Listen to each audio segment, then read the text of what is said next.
ॐ नमः सिद्धेभ्यः। ॐ नमः सिद्धेभ्यः। ॐ नमः सिद्धेभ्यः। नमः श्रीवर्धमानाय निर्धूतकलिलात्मने सालोकानां त्रिलोकानां यद्विद्यादर्पणाय ते। पंच परमेष्ठी भगवान की जय। द्वादशांग जिनवाणी माता की जय। आचार्य भगवंत श्री समंत भद्र स्वामी मुनि महाराज की जय। आचार्य भगवंत श्री विद्यासागर जी महामुनिराज जी की जय। परम पूज्य गुरुदेव निर्यापक श्रमण मुनि पुंगव श्री सुधा सागर जी महाराज की जय। अढ़ाई द्वीपस्थ समस्त मुनिराजों की जय। अहिंसामय जैन धर्म की जय। आचार्य भगवंत श्री समंत भद्र स्वामी द्वारा विरचित श्री रत्नगण श्रावकाचार्य ग्रंथादिराज का हम स्वाध्याय कर रहे हैं और इसके अंतर्गत चारित्र अधिकार में अणुव्रत अधिकार चल रहा है और अणुव्रतों में हमने बहुत अच्छी तरह से इस विषय को हम समझ रहे हैं कि पांचों पापों का यदि हम पूर्ण रूप से त्याग नहीं कर सकते तो एक देश त्याग करके हम अपने जीवन में व्रतों को कैसे अंगीकार कर सकते हैं।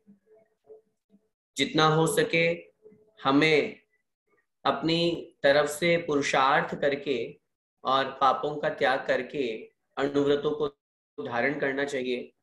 कल की कक्षा में हमने उन अणुव्रतों का फल समझा था। आचार्य भगवंत स्पष्ट रूप से यहाँ पर ये कथन कर रहे हैं कि अणुव्रतों को धारण करने से कर्मों की निजरा तो होती ही है, क्योंकि साक्षात मोक्ष तो दिगंबर रूप से ही होगा। हम ये सोचें कि घर में बैठे बैठे मात्र हम अणुव्रतों को अंगीकार कर लें या कुछ एकांत पक्ष की मान्यता से हम अणुव्रतों को भी अंगीकार नहीं करें, सिर्फ घर में बैठे बैठे ध्यान कर ले और मोक्ष हो जाए, वो संभव नहीं है। तो दिगंबर मुद्रण वो ही मोक्ष मग्गो, जब मोक्ष मार्ग ही दिगंबरत्व कहा गया है तो मोक्ष को प्राप्त करने के लिए तो नग्न रूप तो धारण करना ही पड़ेगा। तो इस स्थिति में अपन को ये समझना है, तो जब तक उस दिगंबर रूप को या महाव्रतों को हम अंगीकार नहीं कर लेते हैं, उससे पूर्व तब तक हमें अपने गृहस्थ में रहते हुए इन अणुव्रतों को अंगीकार करना चाहिए। कल हमने उन अणुव्रतों के फलस्वरूप जो देव पर्याय की प्राप्ति होती है, वो जीव देव पर्याय में पहुंचता है, स्वर्गलोक में पहुंचता है और वहां पहुंच करके वो दिव्य शरीर को प्राप्त करता है। 8 जो रिद्धियां हैं, 8 जो शक्तियां हैं, 8 जो गुण हैं, अणिमा महिमा आदि, उनको वो प्राप्त करता है। अवधि ज्ञान को वो प्राप्त करता है। ऐसा अलौकिक वैभव उस जीव को वहां पर प्राप्त होता है।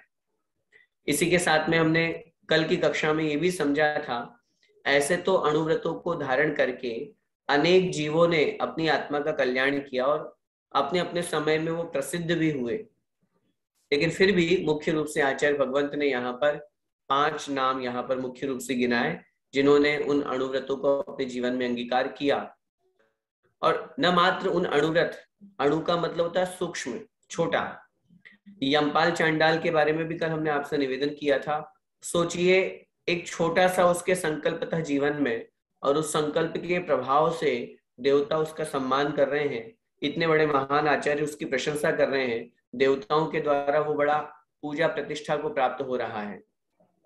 हमारे जीवन में हम व्रतों को अंगीकार करते हैं, उसके पहले हम अपने जीवन के समस्याओं को सामने रख देते हैं।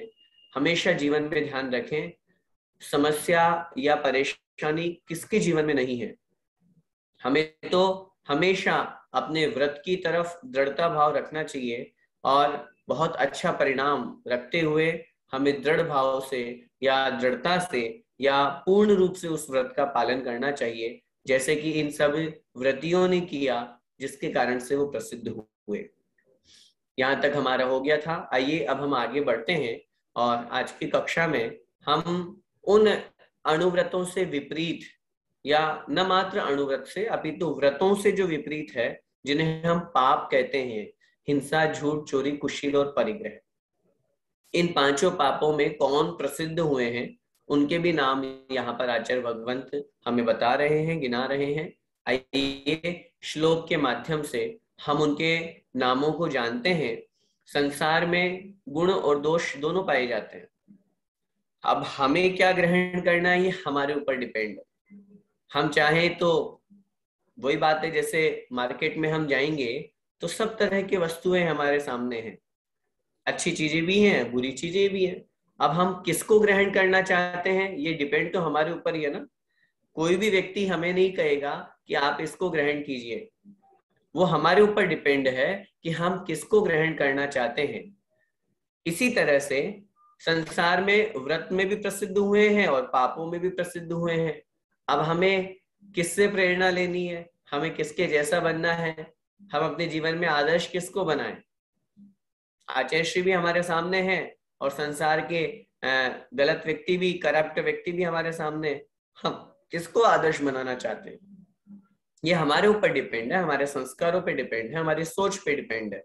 इसलिए आचार्य भगवंत तो कल अणुव्रतों में जो प्रसिद्ध हुए उनका नाम बता रहे थे, और अब आज की कक्षा में उन पापों में जो प्रसिद्ध हुए हैं उनका हम यहाँ पर नाम देखते हैं। कौन कौन से पाप में प्रसिद्ध हुए, आइए श्लोक के माध्यम से हम समझते हैं, उच्चारण करेंगे एक एक शब्द का समझते हुए। इससे पूर्व वाला, धनश्री सत्य घोषौ च सॉरी तापसा रक्षकावपि उपाख्येयास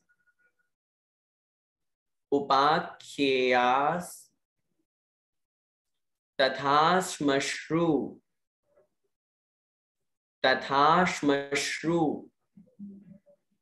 नवनीतो यथाक्रमम्। देखिए एक एक चरण का उच्चारण करेंगे। धनश्री सत्य घोषौ च, धनश्री सत्य घोषौ च तापसा रक्षकावपि, तापसा रक्षकावपि उपाख्येया तथा श्मश्रु, उपाख्येया तथा श्मश्रु नवनीतो यथाक्रमम्, नवनीतो यथाक्रमम्। देखिए एक साथ बोलेंगे पूरा श्लोक। धनश्री सत्य घोषौ च तापसा रक्षकावपि उपाख्येयास्तथा श्मश्रु नवनीतो यथाक्रमम्। अब एक एक शब्द को यहाँ पे समझ करके सबसे पहले हम उन 5 व्यक्तियों को यहाँ देखते हैं।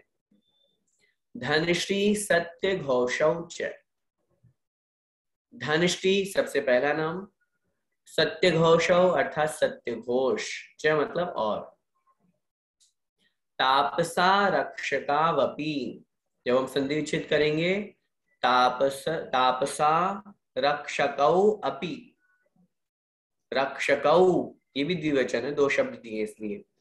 तापसा मतलब तपस्वी, झूठा तप करके अपने आप को तपस्वी कहने वाला, और रक्षक, रक्षक का मतलब कोतवाल, अपि मतलब भी।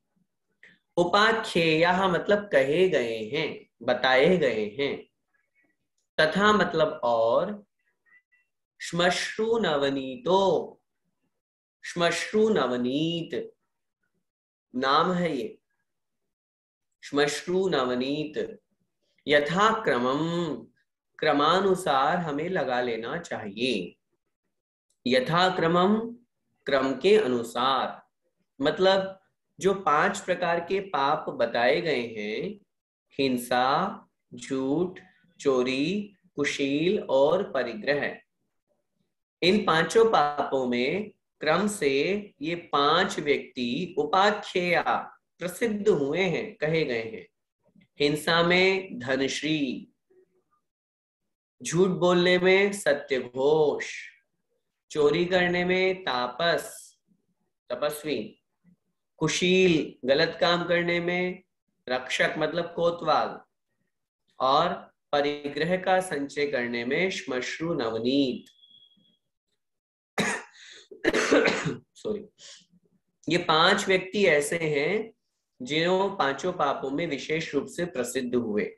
इनकी कहानी भी अपन को अन्य ग्रंथ से देख लेनी चाहिए, जहां इनकी कथा अपन को मिले जरूर उसको पढ़ना चाहिए। पापों की और पापियों की कहानी भी पढ़ना चाहिए, तभी तो हमें पता चलेगा कि कितना गलत काम इन्होंने किया और इसका फल क्या मिला। इन्होंने कैसा कैसा पाप किया और उसके अनुसार इनको जो फल की प्राप्ति हुई, जो कल मैंने आपसे चर्चा की थी कि प्रथमान योग का ग्रंथ व्यर्थ नहीं है। प्रथमान योग में कथा कहानी है, उन राजा के, उन महान पुरुषों के जीवन चरित्र का वर्णन है, उनके पुण्य और पाप का वर्णन है। तो उससे हमें क्या फल प्राप्त होता है वो यहाँ पे बताया गया है। एक बार फिर से श्लोक का अर्थ समझ लीजिए, बहुत सरल है। क्रमशः 5 पापों का नाम हमें याद होना चाहिए और उसी अनुसार हमें यहाँ 5 नाम निकालने हैं। सबसे पहले धनश्री हिंसा पाप में, सत्यघोष झूठ पाप में या असत्य पाप में, तापस मतलब तपस्वी जो है वह चोरी करने में, और कुशील सेवन में, रक्षक मतलब कोतवाल, और परिग्रह का संचय करने में श्मश्रु नवनीत। ये 5 पापों में 5 महान व्यक्ति प्रसिद्ध हुए हैं। अब हम समझते हैं भावार्थ रूप में।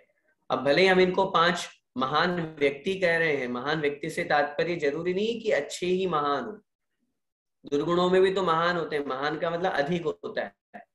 जिनमें दुर्गुण अधिक हो, जो लोक में कुप्रसिद्ध होते हैं, बीच वाले व्यक्ति का नाम कोई नहीं जानता।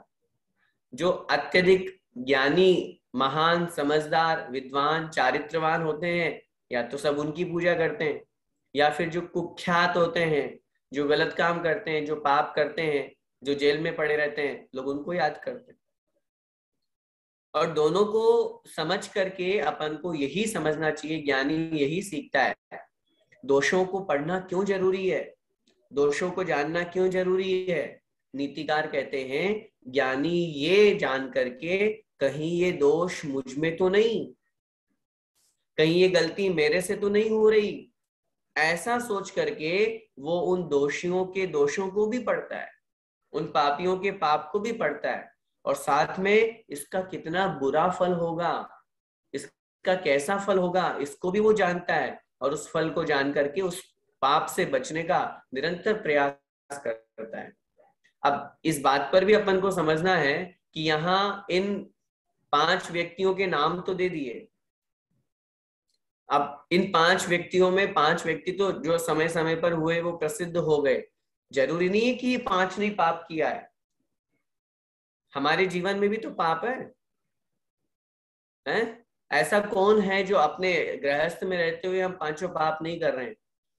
और मैं तो कभी कभी सोचता हूँ, श्मश्रु नवनीत की कथा अगर अपन पढ़ेंगे तो समझ में आएगा, उसने तो कुछ नहीं किया, उससे ज्यादा परिग्रह तो हमारे पास में है, अपन लोगों के पास में है। तो फिर तो उसका नाम हटा करके अपन को अपना नाम जोड़ लेना चाहिए। परिग्रह पाप में या कोई सा भी पाप हो, जैसे कुशील के अंतर्गत रावण का भी नाम आता है, लेकिन चूंकि उसने किसी भी तरह का कोई शारीरिक संबंध नहीं बनाया, लेकिन वचनों से, भावों से उसने जो व्यभिचार किया, गलत काम किया, आज इसका परिणाम उसे नरकों में सड़ना पड़ रहा है, नरकों के दुखों को प्राप्त करना पड़ रहा है। आचार्य उमा स्वामी महाराज बहुत स्पष्ट रूप से इन 5 पापों का फल लिखते हैं। हिंसा दिशविहा मुत्रा पाया वद्य दर्शन, 7वें अध्याय में। हिंसा दिशु इह अमुत्र अपाय अवध्य दर्शनम। हिंसादि 5 पापों में संलग्न होने पर जीव को क्या होता है? पाप मतलब निंदा, अपाय अवध्य दर्शनम, निंदा का फल, निंदा को प्राप्त होना पड़ता है, दुखों को वो जीव प्राप्त करता है। और अगले सूत्र में तो उन्होंने कह दिया दुख में वा, ये पांचों पाप ही दुख है। संसार का प्रत्येक प्राणी दुख से बचने का प्रयास करता है, वो ये सोचता है निरंतर कि मैं सुखी हूं, मेरे जीवन में दुख नहीं आना चाहिए। तो बात वही आ जाती है, हम चाहते तो हैं कि हम दुखी ना हो और काम हम दुख के कर रहे हैं, तो वही बात आएगी कि बोओगे बबूल तो फिर आम कहां से लाओगे। हम खाना तो चाहते हैं आम और बो रहे हैं बबूल, और खुद नहीं बो रहे, दुनिया को बोने के लिए कह रहे हैं। हम काम तो पाप के कर रहे हैं, निरंतर पाप कार्यों में लगे हुए हैं, धर्म कार्यों की और हमारी प्रवृत्ति नहीं है, हमारी भावनाएं नहीं है। और न केवल हम अपने परिवार वालों को लगाए हुए हैं, अपने समाज को, अपने आसपास को, सबको हम उसी पाप में डूबे हुए हैं, पाप में लगाए हुए हैं। तो पाप का फल दुखी तो होगा, सुख तो मिलने वाला नहीं है। तो इसलिए अच्छी तरह से इन पांचों पापों में जो प्रसिद्ध हुए हैं उनको समझ करके हमारे जीवन में कहीं ये पांच पाप ना आ जाए, हम अपने जीवन को उनसे बचाने का अपन प्रयास करें। और यही सोच करके कि हमारा नाम जो है वो पापियों में ना आए, धर्मियों में आए। जीवित रहते हुए हम ऐसा कार्य कर जाएं जिससे जीवन जीते हुए भी लोग हमारी प्रशंसा करें और मरने के बाद में भी लोग ये कहें हाँ बड़ा अच्छा व्यक्ति था, देखो कितना अच्छा जीवन जिया। नहीं तो आज भी ऐसी स्थितियां हैं, कितने लोगों के मुख से हमारे लिए बददुआ निकलती है, हमारे लिए निंदा होती है। लोग कहते हैं अरे यार कैसा आदमी है, देखो कितना गलत काम करता है। ऐसा जीवन जीने से क्या मतलब है? जहां लोग हमें बद्दुआ दे, जहां लोग हमारी निंदा करें, जहां लोग हमारा अपमान करें, हम ऐसी करनी करके जाएं, ऐसा जीवन जी करके जाएं जिससे जाने के बाद भी लोग हमें याद करें, और जिसे हम कहते हैं वो अपूरणीय क्षति हो समाज में कि नहीं अब उनका स्थान तो कोई नहीं ले सकता।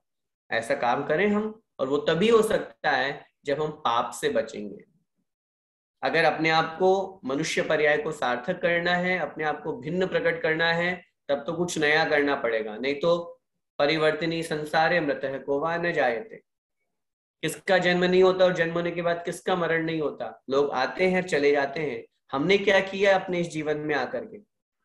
कुछ ऐसा काम करके जाएं, कुछ ऐसा कार्य दिखा करके जाएं दुनिया को जिससे लोगों को प्रेरणा मिले।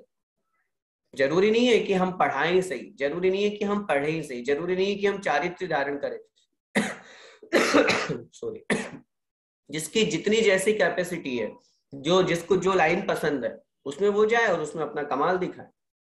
लेकिन धर्म को अपने साथ में जीवन में लेकर के चलना है, अगर वो हमारे जीवन में रहेगा तो निश्चित रूप से मनुष्य पर्याय भी सार्थक होगी और आत्मा का कल्याण भी होगा। आइए इसी क्रम में अपन जो जैन कुल में पैदा हुए हैं, अगले श्लोक में आचार्य भगवंत समंत भद्र स्वामी महाराज बहुत स्पष्ट कह रहे हैं कि जैन कुल में पैदा हुए हो तो अष्ट मूल गुणों का पालन तो होना ही चाहिए। मूल गुण जिसे अपन कहते हैं, अगले श्लोक में आचार्य भगवंत उन्हीं मूल गुणों को समझा रहे हैं। मूल गुण किसे कहते हैं, कौन कौन से होते हैं? जो 8 मूल गुण हैं उनकी क्या परिभाषा है, उनको हम आइए अगले श्लोक में देखते हैं। मद्य मांस मधु त्याग ही सहानुव्रत पंचकम अष्टौ मूल गुणानाहुर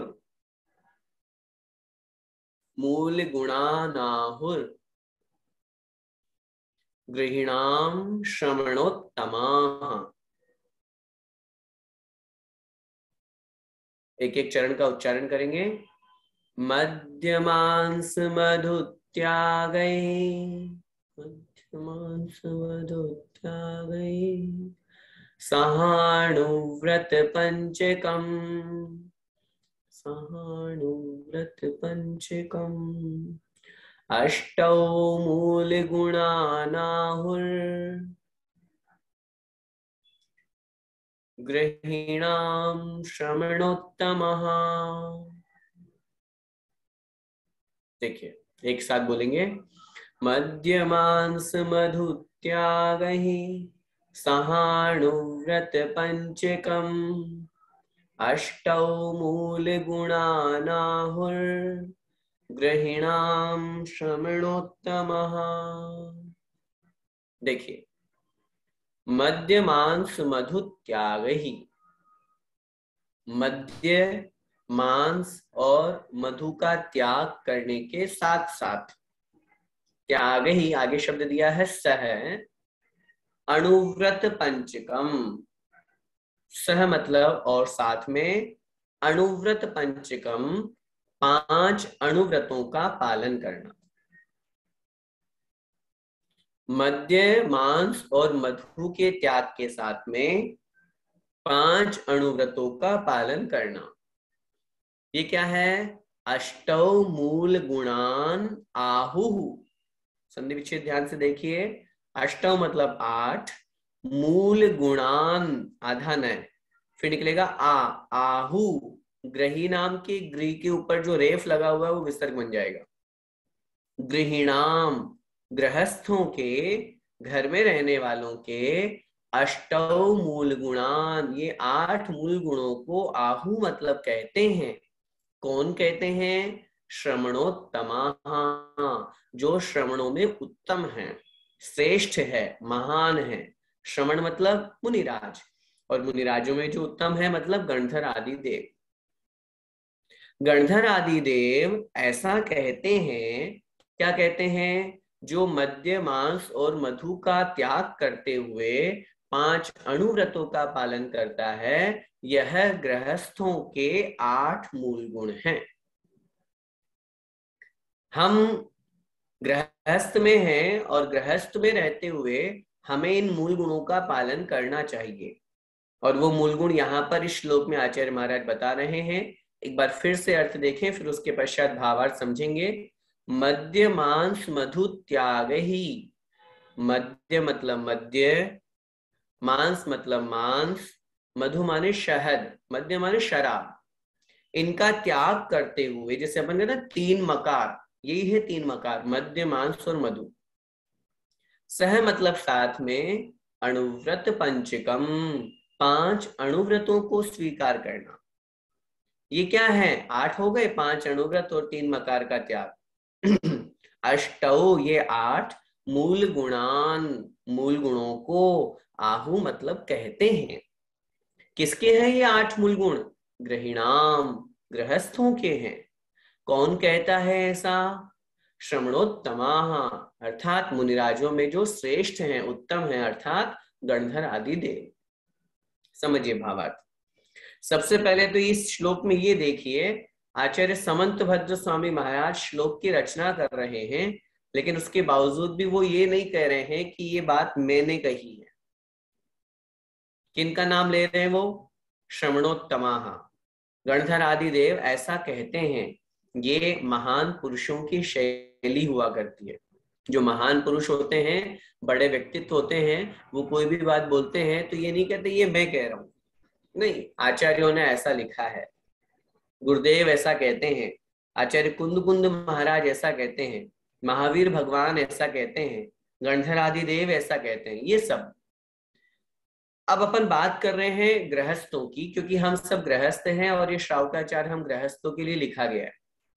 जरा विचार कीजिए, 8 मूल गुणों का नाम यहाँ पर गिनाया गया है। सबसे पहले मूल गुण की परिभाषा अपन समझे। मूल गुण किसे कहते हैं?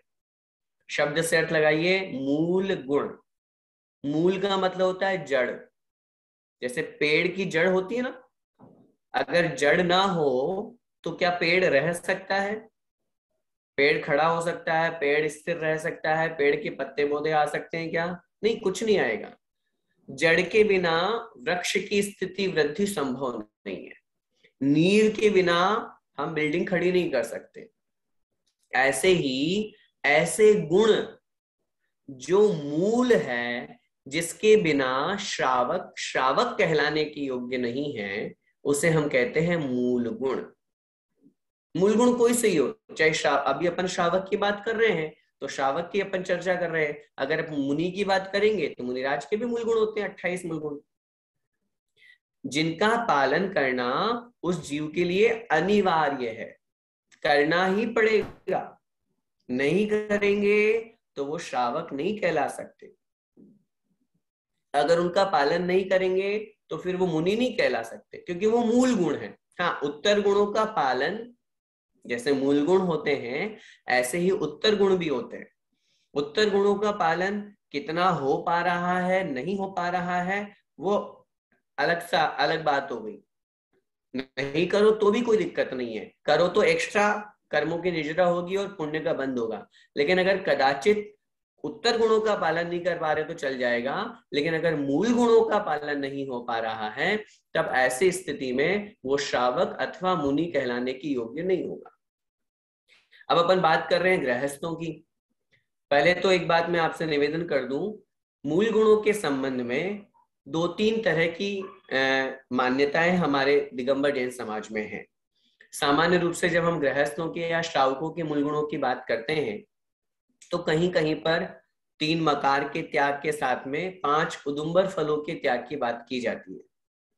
मद्य मांस मधु का त्याग और 5 उदुम्बर फलों का त्याग, इसका नाम क्या है? 8 मूल गुण। आपको कहीं पर ये भी पढ़ने को मिलेंगे, कहीं पर आपको ये भी पढ़ने को मिलेंगे, जो मद्य मांस मधु का त्याग है वो तो मुख्य है ही, उसके साथ में 5 उदुम्बर फलों को उन्होंने 5 में गिनती नहीं करके 1 में गिन लिया, और फिर उसके साथ में ये हो गए 4, और उसके साथ में रात्रि भोजन का त्याग, नित्य देव दर्शन करना, पानी छान करके पीना, और 8वें नंबर पे जीव दया पालन करना। ये भी आचार्यों ने 8 प्रकार के मूल गुण कहे हैं। और तीसरे प्रकार के 8 मूल गुण जो अभी अपन ने यहाँ आचार्य समंत भद्र स्वामी महाराज के पढ़े, जिसमें मद्य मांस मधु के त्याग के साथ में 5 अणुव्रतों को पालन करने की बात की जा रही है। सबका उद्देश्य एक ही है, और सबसे महत्वपूर्ण बात, सब तीनों में कॉमन क्या है?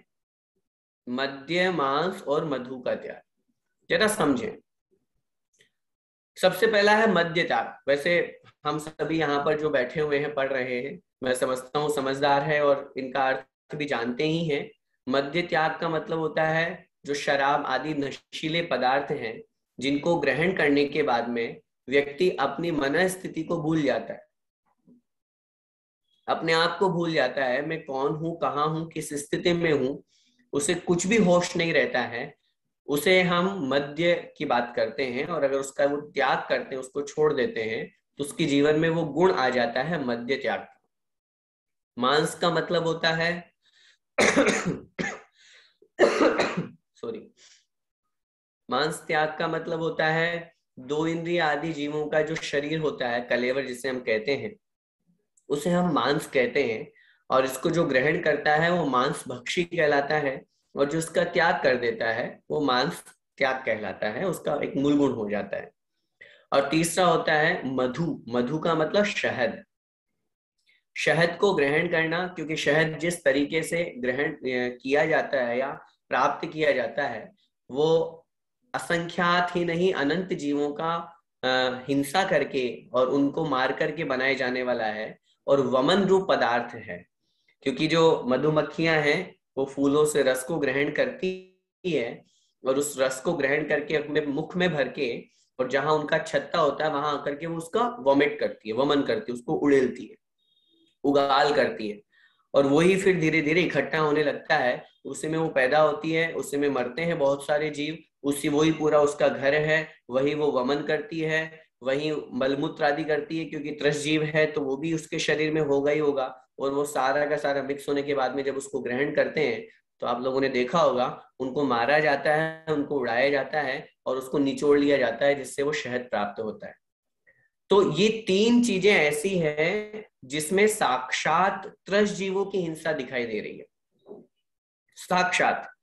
क्योंकि अब अपन को समझना ये है, हम गृहस्थ हैं, पूर्ण रूप से हिंसा का त्याग नहीं कर सकते। एक पंक्ति हमेशा अपने जीवन में ध्यान रखें, जो पंडित दौलत राम जी ने हिंसा के प्रकरण में अहिंसा धर्म को समझाते हुए कहा, त्रस हिंसा को त्याग, वृथा थावर न संहारे। हम गृहस्थ में रहते हुए पूर्ण रूप से हिंसा के त्यागी नहीं हो सकते, लेकिन त्रस हिंसा के तो त्यागी हो सकते हैं। त्रस हिंसा का त्याग का मतलब संकल्प पूर्वक जानबूझ करके दिख रहा है कि इसमें जीव मर रहे हैं, तो भी वो काम हम करें, चाहे तो रुपए पैसे लोभ के कारण, या अपनी रसना इंद्रिय की लोलुपता के कारण, अपने आप को सुंदर दिखाने के कारण, या अपनी प्रसिद्धि करने के कारण, कुछ भी रीजन हो सकता है। लेकिन हमें पता चल रहा है कि इसमें साक्षात हिंसा है और हो रही है, दिख रही है। उसके बावजूद भी अगर अपन उसकी परवाह नहीं करते हैं तो ये त्रस्त जीवों की साक्षात हिंसा कहलाती है। अब जरा विचार कीजिए, हम अगर अपने घर में रहते हुए ऐसा व्यापार करते हैं जिस व्यापार में जीवों को मारा जाता है, सामने दिख रहा है कितने कीड़े मर रहे हैं, कितने जीव मर रहे हैं, रेशम की साड़ी का या रेशम के कपड़े का जो व्यापार करते हैं, या मंडी में अनाज गल्ले का व्यापार करने में भी जो वो लोग व्यापार जिनमें बहुत समय तक वो माल को स्टॉक करके रखते हैं, जीव पड़ जाते हैं, उनको मार रहे हैं, उठा रहे हैं, रख रहे हैं, सब क्रियाएं हो रही है। चमड़े के चप्पल जूते बेचने का जो व्यापार करते हैं, इसमें साक्षात हिंसा हो रही है। अपनी सौंदर्य सामग्री प्रसाधन के का जो पूरा व्यापार करते हैं, दिख रहा है कि ये साक्षात हिंसा के कार्य हैं। उनको अगर कोई कर रहा है तो ऐसी आजीविका किस काम की? ये तो सिर्फ एक व्यापार संबंधी चर्चा हुई। जरा इस बात पर विचार करें, हम जो भक्षण कर रहे हैं, हम जो खा रहे हैं, अगर हमें ये कह दिया जाए कि भैया इसमें तो त्रस्त जीव मर रहे हैं, तुम कीड़े खा रहे हो, साक्षात कीड़े, तो कौन खाना चाहेगा? कौन उसका भक्षण करना चाहेगा? हर कोई कहेगा नहीं नहीं मुझे नहीं खाना। अगर अपने भोजन के आसपास भी चींटी आ जाती है, मुनि महाराज को देखा अपन ने, आरिका माता जी को आहार देते हुए देखा, अगर आसपास भी चींटी होती है तो वो पहले उसको हटवाते हैं। हाँ, मरी हुई दिख जाए तो अंतराय हो जाएगा, लेकिन अगर वो चल रही है तो वो उसको हटवाएंगे, दूर करवाएंगे। क्यों? कदाचित मरण को प्राप्त हो जाए, छोटा जीव है।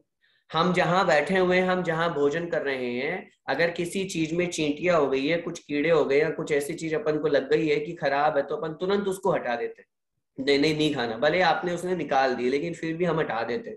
अब जरा इस बात पर विचार कीजिए, जिन रसना इंद्रिय की लोलुपता के कारण से जिन वस्तुओं में साक्षात त्रस्त जीव मर रहे हैं और हमें वो भले ही दिखाई नहीं दे रहे अपनी आंखों से, फिर भी हम उसका भक्षण कर रहे हैं। जिसमें सबसे पहले आता है बहुत दिनों का गला हुआ अचार खाना। अपन खुद सोचिए, 24 घंटे की अचार की मर्यादा होती है और अपन कितने दिनों का गला हुआ अचार खाते हैं। मैं आपको नॉनवेज की बात तो बहुत दूर है, क्योंकि मैं समझता हूं कि यहाँ उपस्थित जन समूह जो है वो बहुत अच्छा है, समझदार है, और वो साक्षात अंडा है या मांस है कोई भी भक्षण नहीं करता है। लेकिन जरा इस बात पर विचार करें कि अपन दूसरे तरीके से मांस भक्षण कैसे कर रहे हैं। मांस भक्षण ही कहलाएगा, जिसमें दो इंद्रिय आदि जीवों का मारना हो रहा है, भक्षण हो रहा है, वो मांस भक्षण ही है। आप इसकी बात कर रहे हो। आचार्य भगवंत तो इतना तक कहते हैं कि अगर अमर्यादित आटा हो गया, फॉर एग्जाम्पल आटे की मर्यादा माना कि 5 दिन की है, अब 5 दिन पूरे हो गए, छठे दिन आपके पास में 1 किलो आटा बचा हुआ है। अब आप सोचेंगे मैं इसका क्या करूं, कोई बात नहीं, एक ही तो दिन हुआ है, मैं इसको छान करके उपयोग ले लेता हूं। अगर आप अमर्यादित आटा खाएंगे तो आपको त्रस्त जीवों की हिंसा का दोष लगेगा। ये तो व्रती के लिए है स्पष्ट रूप से। मैं इतनी यहां तक तो आप लोगों को अभी फिलहाल नहीं पहुंचा रहा। जिनके व्रत है, जिनकी प्रतिमाएं हैं, उनको तो पूरा अक्षरशः पालन करना पड़ता है। लेकिन जिन चीजों को हम गृहस्थी में उपयोग करते हैं, सोचो उसमें कितने त्रस्त जीव मरते हैं। अनछने पानी को अपन उपयोग करते हैं। अब अनछने पानी में अपन खुद अच्छी तरह से जानते हैं, बच्चों को सिखाते हैं, खूब बार पढ़ा है, पानी की एक बूंद में वैज्ञानिकों के अनुसार 36,450 जीव होते हैं। कौन से जीव होते हैं वो? जलकायिक होते हैं या त्रस्त जीव होते हैं, बताइए। सॉरी, वो त्रस्त जीव होते हैं, जलकायिक नहीं होते हैं। जलकायिक तो एकेंद्रीय होते हैं, जली जीव का शरीर है। उन त्रस्त जीवों का कितना घात हो रहा है सिर्फ और सिर्फ प्रमाद के कारण से। एक बात हमेशा जीवन में ध्यान रखिए, हमारे द्वारा जो हिंसा होती है वो 2 कारणों से होती है मुख्य रूप से, कुछ नहीं है। पहला प्रमाद और दूसरी रसना इंद्रिय की लोलुपता। इसके अलावा और कोई भी कारण नहीं है हमारी हिंसा होने का। हम चाहें तो बस इतना सा काम कर सकते हैं कि पानी हमें उपयोग लेना है, छान करके ले, और छान करके उसको गर्म करके ले। और मैं तो हमेशा एक प्रक्रिया निवेदन आप सभी लोगों से करता हूं, यहाँ बहुत सी माताएं बहनें उपस्थित हैं जो घर गृहस्थी को चलाती हैं। आप खुद स्वयं उस पाप से बचेंगे और घर वालों को बचाएंगे तो कितना पुण्य लगेगा। सुबह ही आप पानी को छान करके और उसको गर्म कर लीजिए ना, और इतना गर्म कर लीजिए कि वो शाम तक आराम से चल जाए। भले बाद में ठंडा हो जाए, कोई फिक्र नहीं है, कोई दिक्कत नहीं है, लेकिन आप उसको 12 घंटे की मर्यादा से युक्त होकर के गर्म कर लो। अब आपको बार बार छानने की हेडेक ही नहीं। आपको लगता है कि अरे यार बार बार कौन छाने, बड़ी परेशानी होती है, मत छानो, सुबह गर्म कर लीजिए उसको। और खोल ना उबालना कर लीजिए उसको, 24 घंटे की मर्यादा वाला कर लीजिए। लेकिन इस बात पर विचार कीजिए कि अनछना पानी उपयोग करने पर कितने त्रिजीव मरते हैं। दही बड़ा आप लोगों के द्वारा भक्षण किया जाता है, कितनी बार समझाया है, कितनी बार आपको कहा है, उसमें कितने त्रिजीव, ये तो साक्षात एक्सपेरिमेंट हुआ है। दही और जो बड़ा है या बेसन का कोई भी द्विदल जिसे अपन कहते हैं, उसके संयोग में यदि थूक या लार उसके साथ में मिल जाती है, तुरंत त्रिजीव पैदा हो जाते हैं, कीड़े पैदा हो जाते हैं। बाजार की जितनी भी वस्तुएं, मैं फिर निवेदन करना चाहता हूं, अभी मैंने पहले भी निवेदन किया था, आज अभक्ष्य सेवन में, मांस भक्षण में क्या नहीं आ रहा है, क्या नहीं मिलावट हो रही है। जितने भी फास्ट फूड है, जितने भी जंक फूड है, आपके बर्गर, पिज्जा, ये मोमोज, न जाने पता नहीं क्या क्या जितनी भी चीजें आती है, इन सब में कहीं ना कहीं ऐसी चीज मिली हुई है जो आपके मांस भक्षण को बढ़ावा दे रही है। नॉनवेज खा रहे हैं साक्षात। कभी कभी तो शर्म आती कहते हुए, आज जैनी लोग होकर के अंडा खाते हैं और बोलते हैं कि नहीं नहीं क्या फर्क पड़ता है। आज कितने स्थानों पर मुझे सोचना पड़ता है बहुत बार, कितने जैनी लोग होकर के ड्रिंक करते हैं। मैं किसकी बात करूं, अन्य समाज के जो अन्य लोग हैं उनको तो हम छोड़ो, हम तो बुद्धिजीवी लोग हैं, हम तो समझदार लोग हैं। जरा इस बात पर विचार करो कि जो वस्तु जिसको स्पर्श करने पर भी पाप माना जाता है, लोग उसे आराम से अपना शानो शौकत समझ रहे हैं। ग्रहण करना तो बहुत दूर आगे की बात है, उसको शानो शौकत, अरे साहब ये तो होना ही चाहिए, ये नहीं है तो फिर पार्टी गाएगी। कौन से जमाने में जी रहे हैं हम, कौन से संस्कृति की तरफ जा रहे हैं हम। मैं कहां से इन 8 मूल गुणों की चर्चा करूं आपके सामने, कहां से हम अणुव्रतों की चर्चा करेंगे, बताइए। जरा इस बात पर अपने को बहुत गौर करना है, और मैं सब लोगों से ये निवेदन करना चाहता हूं, अगर हम अपना समय निकाल करके पढ़ रहे हैं और हम भी कुछ कोशिश करके आप लोगों के बीच में अपनी चर्चा रख रहे हैं, पढ़ा रहे हैं, तो आज ही सबसे पहले अपना ये त्याग होना चाहिए। अगर नहीं है त्याग तो, अब आप कहेंगे हम तो पीते ही नहीं है, हम नहीं पीते, हम ग्रहण नहीं करते हैं, लेकिन त्याग नहीं है, तो त्याग नहीं है तो उसका पाप लग रहा है हमको, पुण्य नहीं लगेगा, कर्मों की निर्जरा नहीं होगी। जब तक हम उसे ग्रहण करते रहेंगे, मतलब भले ही आप उसे प्रत्यक्ष रूप से नहीं कर रहे हो लेकिन अप्रत्यक्ष रूप से तो कर रहे हैं हम। हमने नियम नहीं लिया, नियम नहीं लेने के कारण से हम उसके पाप में लगे हुए हैं। इसलिए बहुत स्पष्ट, कम से कम 8 मूल गुणों का पालन तो हमारा होना चाहिए। और वो 8 मूल गुणों में अगर हम साक्षात रूप से, मैं मानता हूं हो सकता है, जैसे शहद का उपयोग बहुत लोग करते हैं, कितने जीवों की हिंसा होती है। कदाचित अगर किसी दवाई में हम पूर्ण रूप से नहीं छोड़ पा रहे हैं, प्रतिमा आदि का पालन नहीं कर पा रहे, दवाई लेनी पड़ती है, मेडिसिन लेनी पड़ती है, चलो ठीक है, अपन भी जानते हैं कि अल्कोहल से ही एलोपैथी बनती है, उसमें हर एलोपैथी में कहीं ना कहीं अल्कोहल होता है, या फिर सिरप आदि जो होते हैं उसमें कहीं ना कहीं मधु मिला हुआ होता है। सबका कहीं ना कहीं अल्टरनेशन है। आप ऐसा मत सोचिए, आप अगर डॉक्टर से निवेदन करेंगे कि हम इन चीजों को यूज नहीं करते हैं, तो आप दूसरी चीज भी उपयोग कर सकते हैं, आयुर्वेदिक इलाज भी होता है। लेकिन बस वही बात है, वो प्रमाद है। आप कहेंगे नहीं मुझे तो अभी 2 घंटे में ही ठीक होना है, तो 2 घंटे में ठीक होने के लिए तो फिर वही इंजेक्शन लगाना पड़ेगा, और इंजेक्शन नॉनवेज है, कितने जीवों को मार करके बनाया है। तो इन सब चीजों पर अपन विचार करें। भले ही ठीक है हम परोक्ष रूप से जिन चीजों को ग्रहण कर रहे हैं दवाई आदि के रूप में, अगर उनका पूरा त्याग नहीं कर सकते तो उसको एक साइड रखो, कोई बात नहीं, लेकिन साक्षात तो नहीं करें। जिन चीजों में अपन को पता है यहाँ रेड सिंबल लगा हुआ है, या फिर ग्रीन सिंबल में भी आपको पता है, जैसे मैंने आपको बताया था अभी कुछ दिन पहले अखबार में फिर से वही बात आई, कहीं ना कहीं गवर्नमेंट भी इस चीज को स्वीकार कर रही है कि आज बाजार की जितनी चीजें हैं वो सारी की सारी उस अभक्ष्य के रूप में आती है। हम भक्ष्य अभक्ष्य का विचार नहीं करते, सिर्फ रसना इंद्रिय की लोलुपता के कारण से होटल में जाते हैं, गंदा खाना खाते हैं, जिसका कोई हाथ धुला हुआ नहीं है, जिसको खुद नहा करके आया नहीं है, और उस व्यक्ति के हाथ का हम खाना खा रहे हैं। सॉरी। इसलिए मद्य मांस मधु का त्याग हमारे जीवन का सबसे परम लक्ष्य होना चाहिए। साथ में ही अणुव्रत पंचकम, 5 प्रकार के जो अणुव्रत यहाँ पे बताए गए हैं उनको अपन ने अभी समझा, और बहुत अच्छी तरह से उसको समझ करके अपने जीवन में हम अपनाने का प्रयास करें।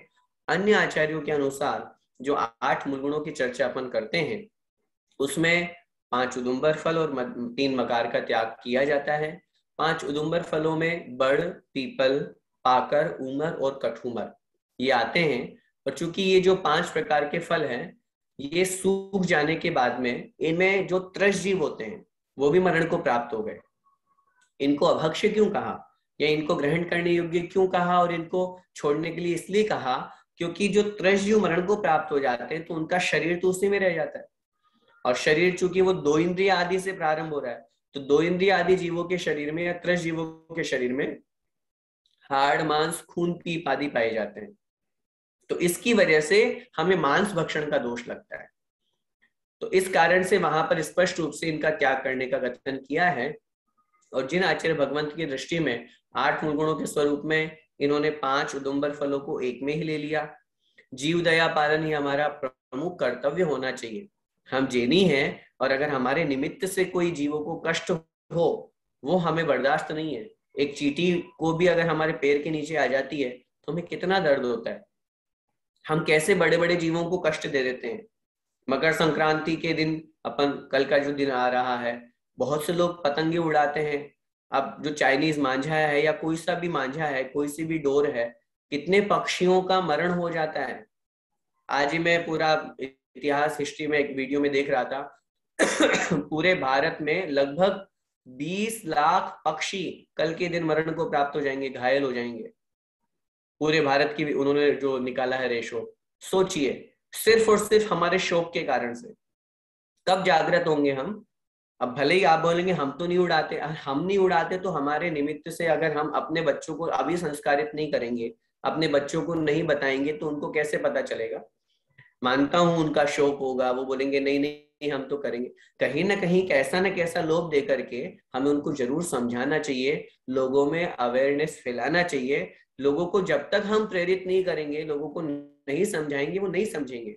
हम सभी अपने अपने क्षेत्र में लोगों को जरूर समझाएं कि सिर्फ थोड़े से शौक के कारण से दीपावली पर अपन पटाखे छुड़ाते हैं, कितने लोग छुड़ाते हैं, कितने लोग पापों को आमंत्रित करते हैं, जीवों को मारते हैं, कितना पाप कमाते हैं।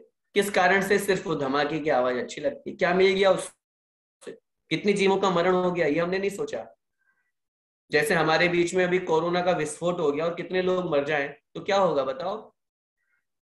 ये तो एक बीमारी है। और ऐसे ही किसी बड़े व्यक्ति ने आकर के आज हम बलशाली है, मनुष्य पर्याय में है, तो हमने बम फोड़ दिया तो छोटे छोटे प्राणी मर गए। कोई हमसे बड़ा ऊंचा प्राणी आ जाए, कोई देव आकर के और यहाँ बहुत सारा बड़ा सारा बम फोड़ जाए तो क्या होगा? कितने जीवों में मरण को प्राप्त हो जाएंगे। फिर हमारी क्या स्थिति बनेगी? उस जगह अपने आप को हम रख करके देखें। सभी जीव जीवन जीना चाहते हैं, किसी को भी मरने का शौक नहीं है, कोई भी नहीं मरना चाहता। हर जीव जीवन जीना चाहता है। और हमें कौन सा अधिकार है कि हम उनका जीवन छीने? हमें क्या अधिकार है कि हम पक्षियों को उस मांझे में उलझाएं सिर्फ अपने शौक के कारण से? प्रकृति की हर वस्तु, प्रत्येक वस्तु, चाहे वो शेर भी क्यों ना हो, एक सर्प भी क्यों ना हो, वो भी अगर बना हुआ है तो वो मनुष्य की रक्षा के लिए बना है। हर व्यक्ति का, हर जीव का अपना अपना एक निमित्त हुआ करता है। बहुत सारी बातें हैं, समय आपका हो रहा है। आज की कक्षा में अपन को जो समझना है वो सिर्फ इतनी सी बात समझना है, हम श्रावक हैं और श्रावक की योग्य हमारा आचरण अवश्य होना चाहिए।